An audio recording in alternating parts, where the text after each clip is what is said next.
Hey everyone, so you might have heard about DeepSeek and their new AI model R1 and how impressive it is and how it is much more effective than ChatGPT, and they only built it for $5.5 million, so they said, compared to the $100 million ChatGPT had to spend on their model. So, what's all the fuss about with DeepSeek, and what is going on with the other models we see in Google and OpenAI?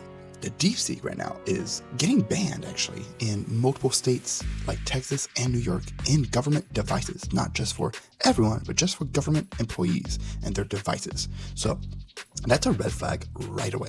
I don't know what is going to happen in the next year or two, but it does seem like states are picking up on the fact that DeepSeek's data policy and data rights are weak in the sense of they don't know where the data is being shared and where and who has access to the data and what they're doing with it. So that's a pretty big red flag there. But what's Google's thoughts on this? Well, Google remains ahead. They think they remain ahead of DeepSeek, and they think their model is much more superior than DeepSeek. So they're not too worried about DeepSeek. But the CEO of DeepMind did say that they speculate that DeepSeek has not disclosed the full cost of training their model. They go and say that they claim that DeepSeek's reports costs are significantly understated, suggesting it's used more hardware and relied on Western AI models. What do they mean when they say that? Well, I did some research into that. What they think is going on is DeepSeek used ChatGPT's outputs to be trained. So they just trained it as a child model on the teacher model. So it's like a student and a teacher model where you take a already sophisticated model like ChatGPT and you apply your new model on top of that, and you just ask questions over time to ChatGPT and you collect the outputs, and that's how they explained it.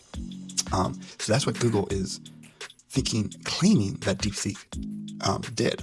And here's OpenAI's thoughts about this too. OpenAI suspects DeepSeek, like we just discussed, it's called distilled, and its models training R1 by querying OpenAI's O1 at scale to reduplicate its outputs. So basically, they're using ChatGPT's outputs and the data that it provides in their own model. So they're just training a model on top of a model, and there's allegations of from OpenAI to DeepSeek about this. And so there's an investigation, and they're working with the US government to kind of protect the AI technology that OpenAI has built. But OpenAI also itself has faced allegations of disregarding intellectual property also.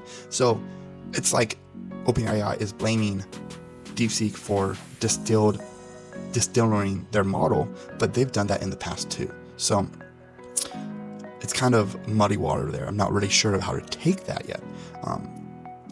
But what do we expect of DeepSeek and OpenAI and Google in 2025? Well, we can expect that DeepSeek is going to continue to develop and become more a rapid model throughout the year.